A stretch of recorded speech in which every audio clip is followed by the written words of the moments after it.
Salam damai sejahtera untuk kita semua, Bapak Ibu Saudara yang terkasih dalam nama Tuhan Yesus Kristus. Puji Tuhan, saya berharap semua Bapak Ibu dalam keadaan yang baik dan sehat.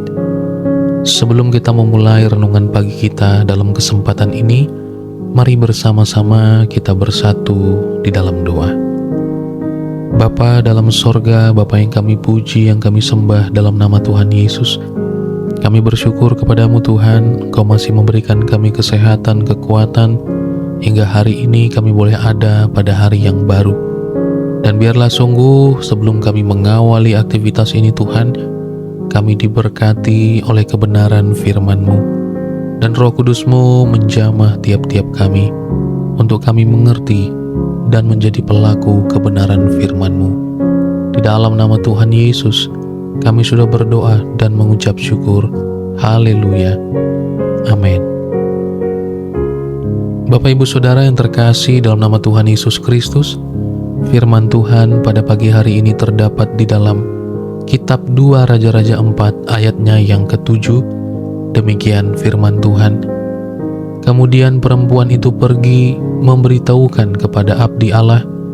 Abdi ini berkata, "Pergilah, jualah minyak itu, bayarlah utangmu, engkau serta anak-anakmu dapat hidup dari kelebihannya."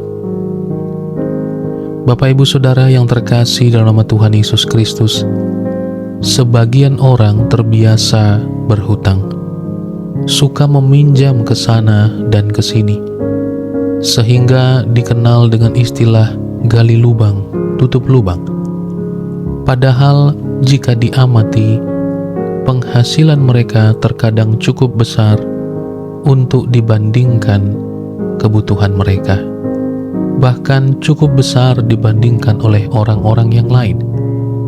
Masalahnya adalah kadang-kadang mereka atau orang-orang tersebut tidak bijaksana dalam mengelola uang mereka atau mempergunakan uang tersebut, bersikap boros, tidak tahu menentukan prioritas, memelihara gengsi, dan mudah lapar mata, serta tidak memiliki perencanaan keuangan yang bijak. Oleh sebab itu, kita tahu persis bagaimana keluarga Nabi Allah dalam nas ini mempergunakan uang mereka. Sekalipun ia adalah seorang yang takut akan Tuhan, setelah sang Nabi meninggal, istrinya terlilit banyak utang, hingga kedua anaknya terancam dijadikan budak oleh sang penagih. Syukurlah Allah berkenan melakukan mujizatnya melalui Nabi Elisa. Minyak dalam buli-buli sang ibu janda dituangkan dan memenuhi seluruh bejana yang telah tersedia. Setelah itu, Nabi Elisa meminta ibu janda itu untuk menjual minyak itu, membayar utangnya, lalu mempergunakan sisa uangnya untuk kebutuhannya dan anak-anaknya. Tentunya dengan lebih bijaksana lagi. Bagaimana dengan pengelolaan uang kita, Bapak Ibu Saudara? Apakah kita sudah bijaksana dalam mengelola uang kita? Apakah kita mempergunakan dengan efektif dan efisien?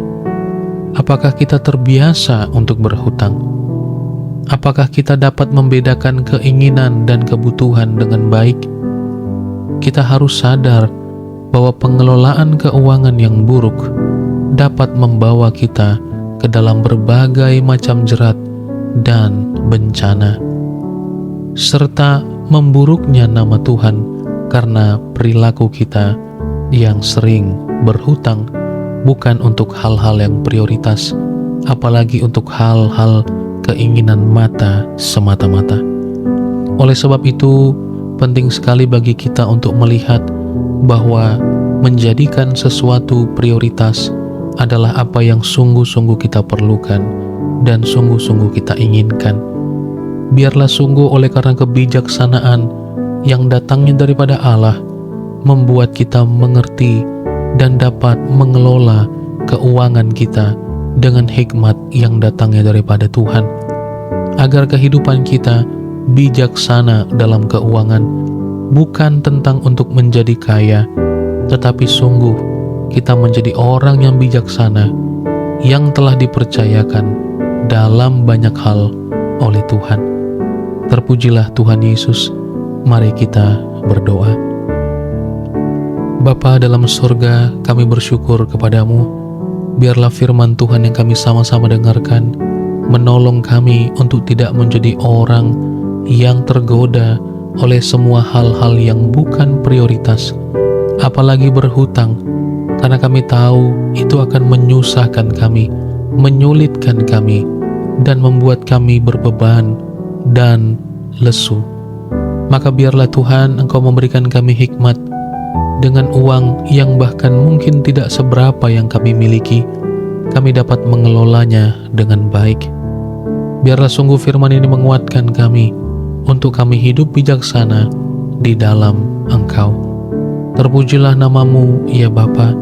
Berkati kami satu hari ini, biarlah sungguh ada kekuatan, hikmat yang datangnya daripada Engkau, senantiasa memenuhi kami. Di dalam berkat-Mu ya Tuhan, kami menyerahkan semua kehidupan kami. Dalam nama Tuhan Yesus. Haleluya. Terimalah berkat Tuhan. Tuhan memberkati engkau dan melindungi engkau. Tuhan menyinari engkau dengan wajah-Nya dan memberi engkau kasih karunia. Tuhan menghadapkan wajah-Nya kepada engkau dan memberi engkau damai sejahtera.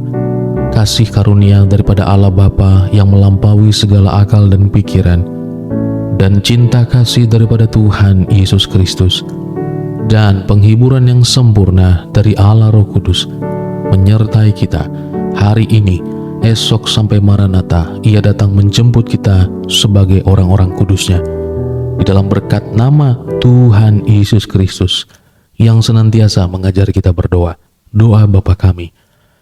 Bapa kami yang di sorga, dikuduskanlah namamu, datanglah kerajaan-Mu, jadilah kehendak-Mu di bumi seperti di sorga. Berikanlah kami pada hari ini makanan kami yang secukupnya, dan ampunilah kami akan kesalahan kami, seperti kami juga mengampuni orang yang bersalah kepada kami.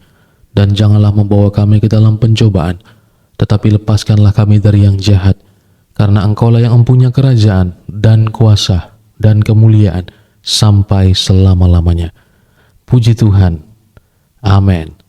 Bapak Ibu Saudara, selamat melanjutkan aktivitas. Kiranya kita semua dalam penyertaan dan perlindungan yang sempurna dari Tuhan Yesus. Mari kita ucapkan bersama, aku diberkati, aku dicintai, aku dipulihkan, aku dikuatkan. Haleluya.